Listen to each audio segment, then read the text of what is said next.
Hello friends, welcome to easy legal talks. Easy legal talks की आज की legal बात में आपका स्वागत है। I am your advocate friend Vikas Kumar Sangwan. I am a practising lawyer at Punjab and Haryana high court Chandigarh. So friends, आज की जो लीगल बात में हमारा टॉपिक है वो है HSSC क्लर्क्स की जो भर्ती हरियाणा के अंदर हुई थी 2020 में, जो ज्वाइनिंग कुछ एम्प्लॉयज़ की हुई थी और फिर रिवाइज लिस्ट के बाद 2022 के अंदर इसको कंप्लीट किया जा रहा है। सो इससे रिलेटेड जो लीगल इश्यूज़ हैं, जो अलग अलग एम्प्लॉयज़ के कंसर्न्स हैं, सो ये आज की वीडियो हमारी इन कंटिन्यूटी है जो लास्ट वीडियो 1 मंथ पहले जो अपलोड हुई थी, जहां हमने सितंबर तक के जो अपडेट्स थे, जो केसेस के स्टेटस थे, जो वेरियस कंसर्न्स हैं, जो वेरियस पॉइंट्स हैं जिनके ऊपर हाई कोर्ट के अंदर केसेस चल रहे हैं, वो हमने कुछ पॉइंट्स जो है डिस्कस किए थे। तो आप लोगों ने जो कमेंट सेक्शन के अंदर जो क्वेरीज़ की, उनका ऑफिस की तरफ से प्रॉपर आपको रिप्लाई मिला। कुछ जो डिस्कशंस हुई ऑफिस नंबर पर, जो कॉल्स अटेंड हुई, जो गाइडेंस के लिए, डिस्कशंस के लिए वेरियस एम्प्लॉयज़ ने जो कॉल पे डिस्कशंस की, तो उसके अंदर कुछ लोगों की रिक्वेस्ट है कि जो टॉपिक्स लास्ट वीडियो में कवर नहीं हुए थे उनके बारे में कुछ अपडेट्स जो हैं वो दिए जाएं। सो आज की हमारी कोशिश रहेगी कि जो अब तक का जो स्टेटस है इस रिक्रूटमेंट का, उससे रिलेटेड जो भी अपडेट्स हैं, जो भी आपके एम्प्लॉयज़ के कंसर्न्स हैं, उसके बारे में आपको अपडेट दिया जा सके। सो फ्रेंड्स, ये वीडियो किन लोगों के लिए इम्पोर्टेंट है, सो वो आप इसी बात से जान पाएंगे कि ये जो रिक्रूटमेंट हुई है HSSC क्लर्क्स की, इसके अंदर लगभग जो रिवाइज रिज़ल्ट के बाद में जो रिक्रूटमेंट प्रोसेस कंप्लीशन की तरफ जा रही है, इसके अंदर जो रिलीविंग की गई है एम्प्लॉयज़ की, जो रीज्वाइनिंग करवाई गई हैं, जो उन्हें फ्रेश अपॉइंटमेंट्स दी गई हैं, कुछ कैंडिडेट्स कंटिन्यूटी ऑफ सर्विस के बेनिफिट्स के लिए कोर्ट्स के ऑर्डर जो हैं कुछ कैंडिडेट्स के फेवर में जो है कोर्ट ने पास किए हैं, और एक 25 अप्रैल का जो ऑर्डर है 2022 का अमित के केस के अंदर, जहां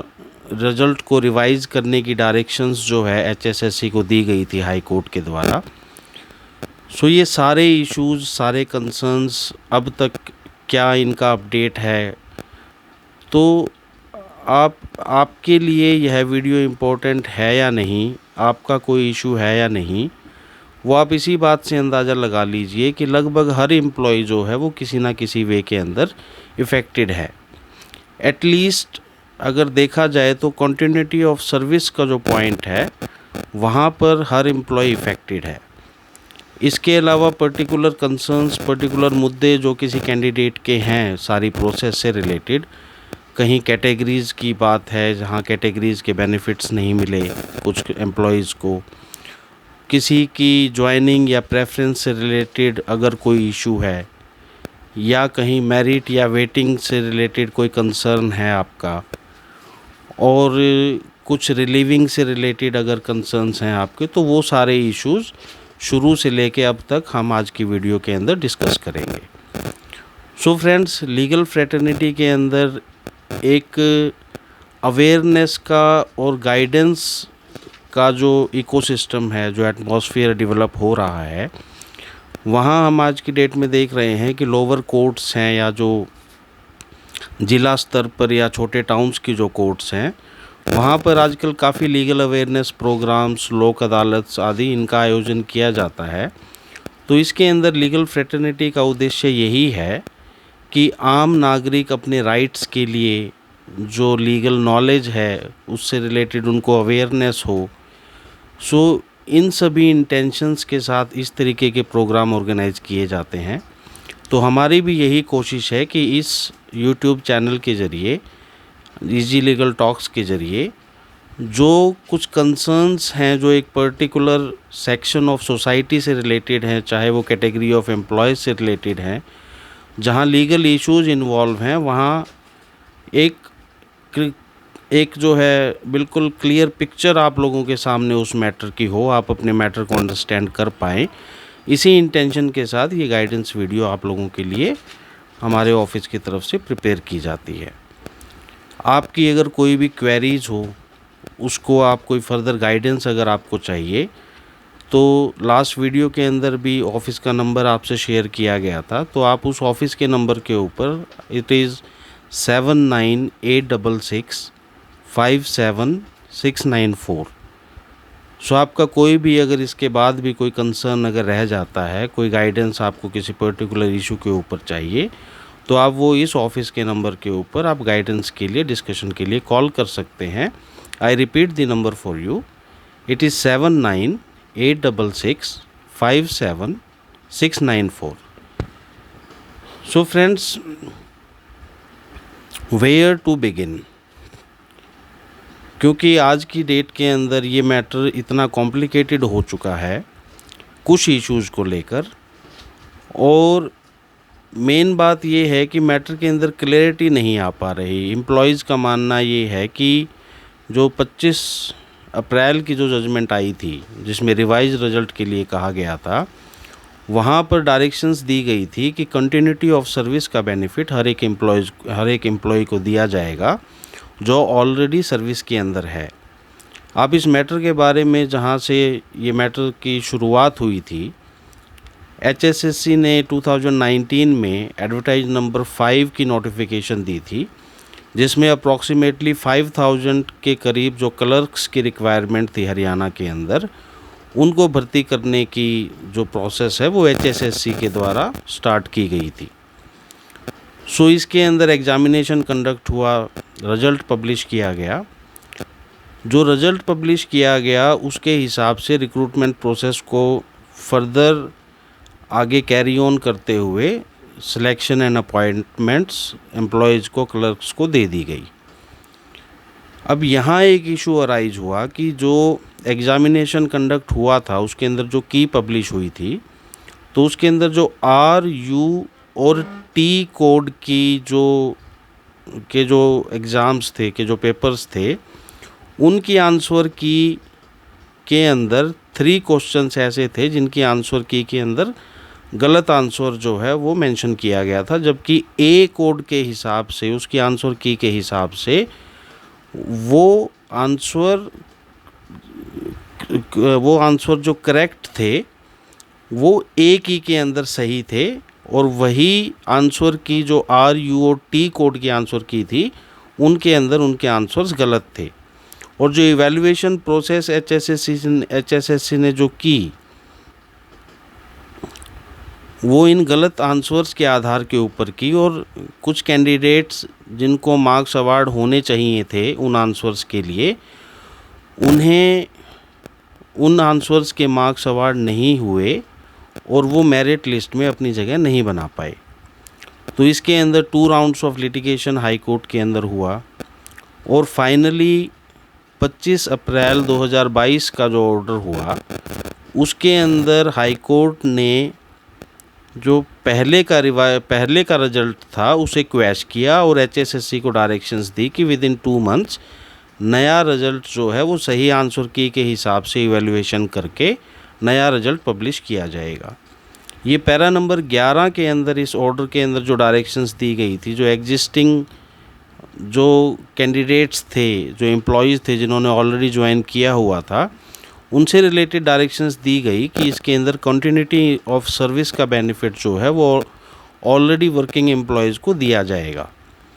और जो पैरा नंबर 18 है इसी ऑर्डर का, उसके अंदर ये कहा गया कि रिक्रूटमेंट से रिलेटेड जो एसेंशियल प्रोसेस है वो सारी प्रोसेसेस को HSSC फॉलो करेगा, including the reverification of the documents of all the candidates. अब यहाँ पर इन डायरेक्शंस के बाद HSSC ने नंबर ऑफ़ कैंडिडेट्स की लिस्ट पब्लिश की जिनको डॉक्यूमेंट की रीवेरिफिकेशन के लिए बुलाया गया।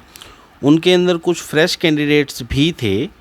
जिनको फ़र्स्ट टाइम वेरिफिकेशन के लिए बुलाया जा रहा था, जिनको रिवाइज रिजल्ट में एडिशनल मार्क्स मिलने की वजह से जो रिवाइज रिजल्ट में मेरिट में और सिलेक्शन में जिनका नंबर आया, उन कैंडिडेट्स को भी बुलाया गया था। डॉक्यूमेंट्स की रीवेरिफिकेशन हुई। इसी के साथ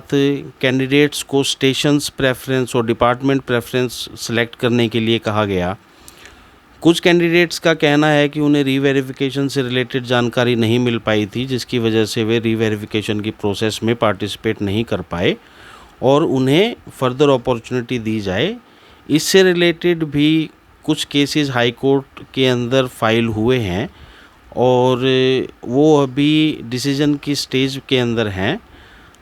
अब उससे रिलेटेड क्या डिसीजन कोर्ट की तरफ से आएगा, उन्हें अपॉर्चुनिटी दी जाएगी या नहीं दी जाएगी, that is also a pending issue at this stage. जब रीवेरिफिकेशन के बाद प्रेफरेंसेस की जो प्रोसेस है और जो स्टेशन अलॉटमेंट की जो प्रोसेस है उसे भी दोबारा किया गया। यहाँ कैंडिडेट्स का मानना ये है कि इस प्रोसेस को दोबारा करने की ज़रूरत ही नहीं थी। अगर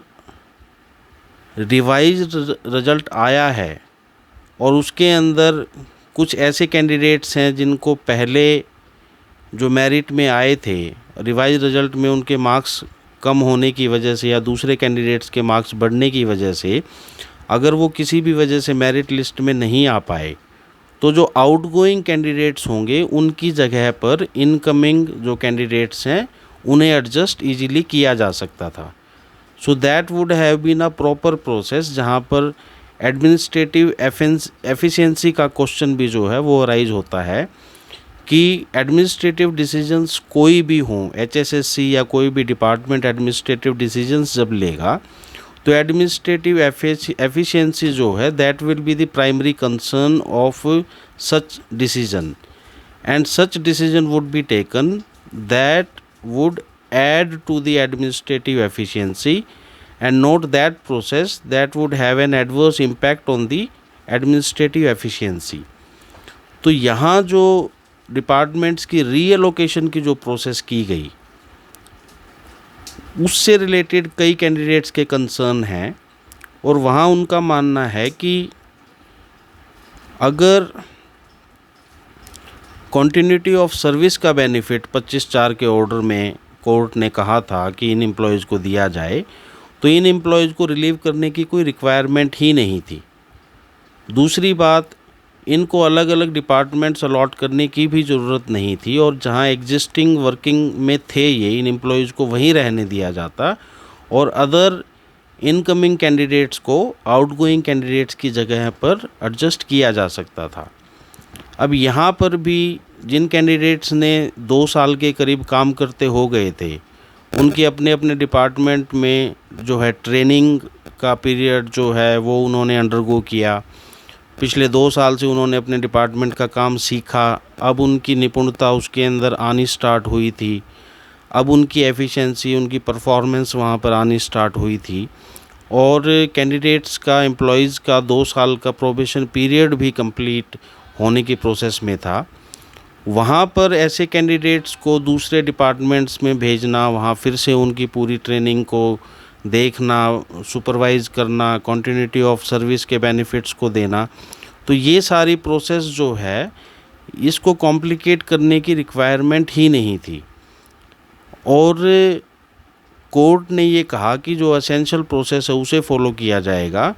तो वहाँ डिसीजंस जो हैं वो एडमिनिस्ट्रेटिव एफिशिएंसी के बेसिस के ऊपर होने चाहिए थे और अगर उस तरीके से होते तो लीस्ट नंबर ऑफ डिस्प्यूट्स और जो इतने एम्प्लॉयज़ को हार्डशिप कॉज हुई है, क्योंकि एक इंसान 2 साल से अगर एक जगह पर स्टेशन्ड है, वहाँ अपनी जॉब के लिए उसने पिछले 2 साल से अपनी एडजस्टमेंट्स की हैं, तो विदाउट एनी रिक्वायरमेंट अगर उसको दूसरा स्टेशन अलॉट होता है तो he has to undergo lengthy process to adjust himself at a new place. So अगर कोई एडमिनिस्ट्रेटिव रिक्वायरमेंट्स के अंदर अगर किसी का ट्रांसफ़र या पोस्टिंग होती है तो that is according to the requirement of the state government. तो state government has proper authority to decide that an employee is to be posted where and what is the requirement that is to be served through that employee on the post that he is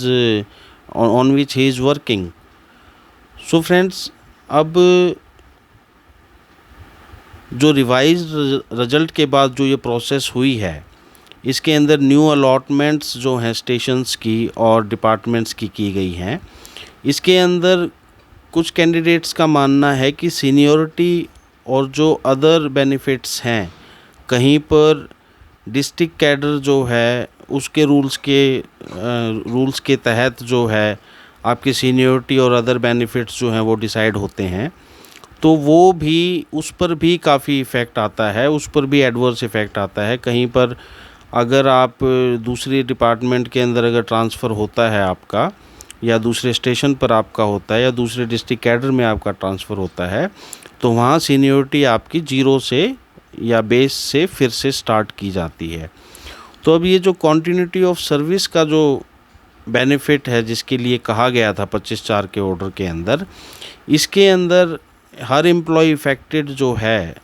वो यह expect कर रहा था कि कोई common order chief secretary की तरफ से, या कोर्ट अपनी किसी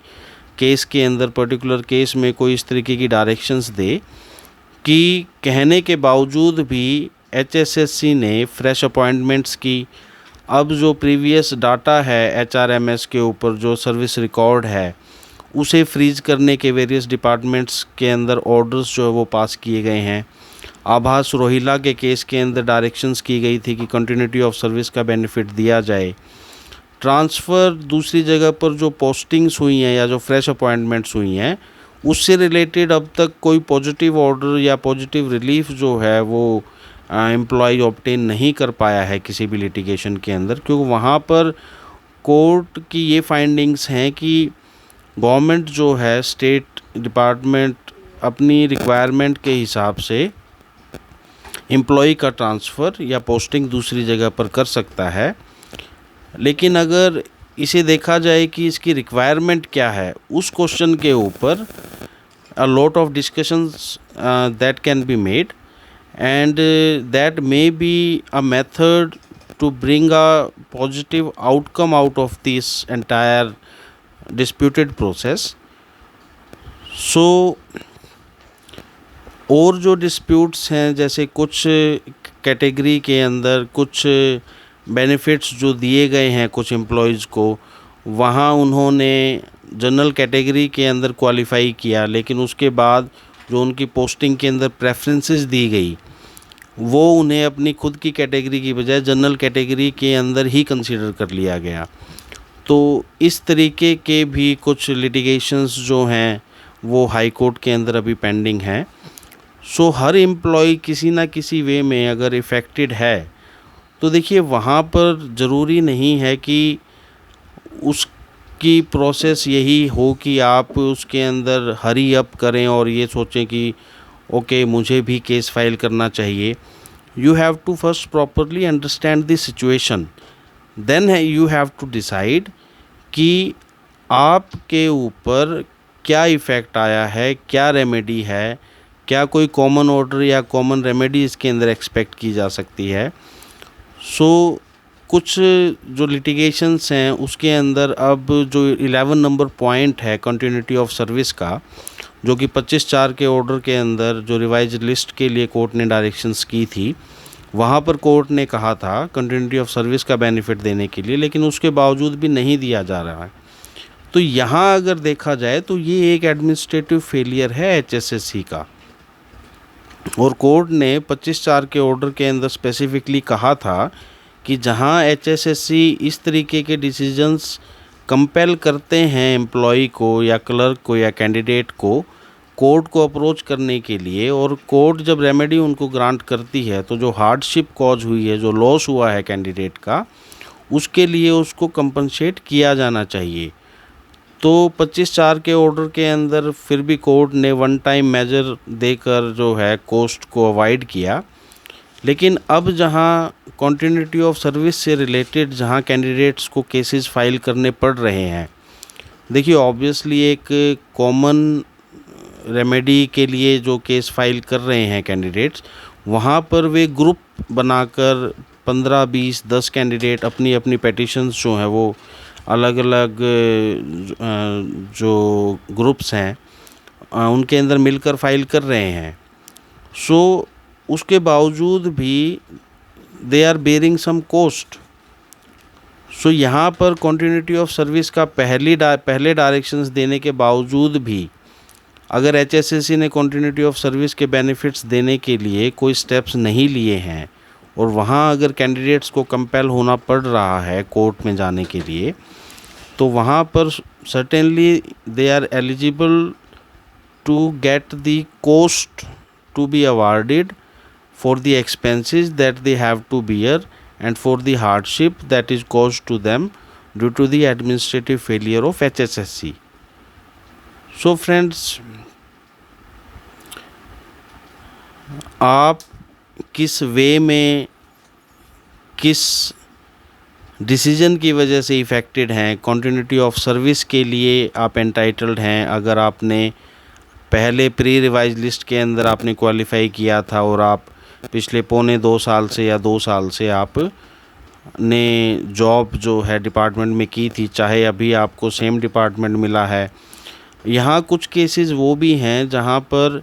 कैंडिडेट्स को अब तक रिलीव नहीं किया गया, जैसे हाई कोर्ट से स्टे एक पर्टिकुलर जो आउटगोइंग कैंडिडेट्स हैं उनको रिलीव करने से रिलेटेड स्टे जो है वो कोर्ट ने ग्रांट किया हुआ है। सो अभी उनको HSSC या डिपार्टमेंट्स जो हैं वो रिलीव नहीं कर पाए हैं और वही वजह है कि जिसके कारण कुछ कैंडिडेट्स को ज्वाइनिंग इशू होने के बाद भी ज्वाइनिंग नहीं दी गई है क्योंकि वहाँ पर वैकेंट पोस्ट अवेलेबल नहीं है, and that is because of the stay passed by the high court in respect of the outgoing candidates regarding their relieving. So waiting के अंदर जो कैंडिडेट्स हैं उनके लिए यही है इस स्टेज के ऊपर कि दे हैव टू वेट, क्योंकि इस सारी प्रोसेस की वजह से जो कॉम्प्लिकेशंस हुई हैं उसके अंदर डेली चेंजेस एंड अपडेट्स जो लिस्ट के अंदर हो रहे हैं। सो वेटिंग के कैंडिडेट्स को अभी जब तक ये और डिस्प्यूट्स का सॉल्यूशन नहीं होता है तब तक they have to keep waiting कि फर्दर जो रिक्वायरमेंट्स हैं एक बेसिक प्रोसेस कंप्लीट होने के बाद जहाँ वेरियस पोस्टिंग्स और रिलीविंग रीजॉइनिंग ये सारी प्रोसेस कंप्लीट होने के बाद जो एक फ़ाइनल डाटा HSSC के पास आएगा तो उसके बाद ही वेटिंग के जो कैंडिडेट्स हैं उनके लिए जो प्रोसेस जो है वो ओपन हो पाएगी। सो फ्रेंड्स, यही मेन क्वेरीज रही हैं कैंडिडेट्स की कि एक बार सारा मैटर किस किस तरीके के डिस्प्यूट्स हैं उनके बारे में डिस्कशन की जाए। सो इसी पर्पज़ के साथ आज की वीडियो जो है ये आप लोगों के लिए एक गाइडेंस के तौर के ऊपर बनाई गई है। फर्दर अगर आपकी कोई क्वेरीज़ हों या कोई डिस्कशन गाइडेंस आपको अगर चाहिए तो as I said I repeat the number, it's 7986657694। इस नंबर पर आप इवनिंग में 4 to 8 आई रिक्वेस्ट कि ड्यूरिंग द डे टाइम कुछ अगर कॉल्स अटेंड नहीं हो पाती हैं due to business of the schedule, तो इवनिंग में इट वुड बी कंफर्टेबल अगर 4 से 8 के बीच में आपकी कोई क्वेरी या कोई भी गाइडेंस के लिए अगर आपको डिस्कशन करनी हो तो इस दौरान आप इस नंबर पर कॉल कर सकते हैं। और फ्रेंड्स,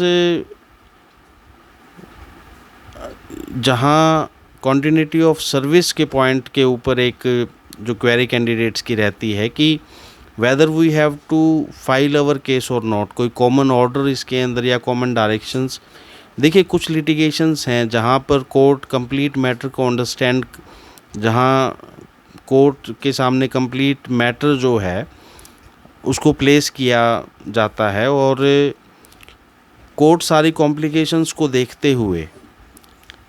अगर किसी स्टेज के ऊपर एग्री होती है कि there must some common order must be passed, some common directions may be given,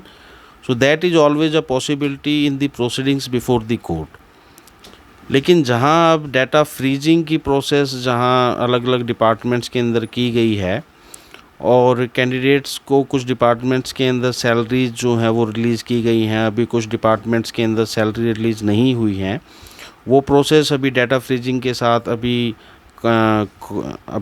expected है with in a short span कि सैलरीज़ एंड ड्यूज़ जो है वो क्लियर किए जाएं। तो जहाँ तक कंटिन्यूटी ऑफ सर्विस की बात है, उसके बेनिफिट के लिए डिपार्टमेंट में भी जो आभास रोहिला का केस है, उसके बाद जो डायरेक्शंस, जो ऑर्डर्स डिपार्टमेंट्स को दिए गए हैं, उनके अंदर भी अभी कोर्ट ने, अभी एचएसएससी ने उनके अंदर अभी फाइनली उनको डिसाइड नहीं किया है, अभी उस प्रोसेस को कंप्लीट नहीं किया है। सो यहाँ एक चीज़ एक्सपेक्टेड है कि कंटिन्यूटी ऑफ सर्विस में अब टाइम फिक्स जो है वो किसी पर्टिकुलर ऑर्डर्स के अंदर किया जाए। कैंडिडेट्स जो भी कंटिन्यूटी ऑफ सर्विस पीरियड के बेनिफिट के लिए जा रहे हैं, तो वहाँ पर it would be fair if they make a submission a prayer regarding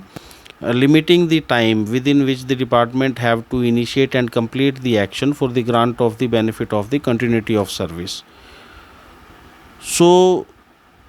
अगर आप केस फाइल करते भी हैं और कहीं कॉमन डायरेक्शंस आ जाती हैं, तो वो आपके ऊपर भी एप्लीकेबल होंगी, चाहे वो डिपार्टमेंट की तरफ से आएँ, चाहे कोर्ट की तरफ से आएँ। और वहाँ जो आपका पेंडिंग केस होगा वो as per those directions he decide किया जाएगा। So you can take your decision accordingly friends. और इस वीडियो के ऊपर आप जो आपकी क्वेरीज़ हैं, कमेंट सेक्शन के अंदर आपकी फ़र्दर अगर कोई क्वेरीज़ हैं, जिन पॉइंट्स के ऊपर ऑलरेडी हम डिस्कशंस कर चुके हैं, उन क्वेरीज़ को प्लीज़ आप अवॉइड कीजिए। और अगर कोई फ़र्दर क्वेरीज़ हैं आपकी जिनके ऊपर आप चाहते हैं कि जो नेक्स्ट मंथ का अपडेट हो उसके अंदर हम इंक्लूड करें, सो एक नेक्स्ट मंथ जो भी अपडेट रहेगा, जो भी डेवलपमेंट्स रहेंगी वेरियस पॉइंट्स के ऊपर, उससे रिलेटेड फर्दर अगर कोई क्लैरिफिकेशन की रिक्वायरमेंट होगी तो आपके लिए गाइडेंस वीडियो और प्रिपेयर ज़रूर किया जाएगा। So friends, those who are concern, share this video with your friends so that they also get the update about the status of what is the status of the various high court cases on various points। कौन से points हैं जिनके ऊपर litigation इस recruitment से related high court के अंदर pending है। और अगर कोई भी आपको guidance अगर इससे related चाहिए तो उसके discussion के लिए you can ask in the comment also, or you can have a discussion on the phone number also. So friends, take care. See you next time. Thank you so much.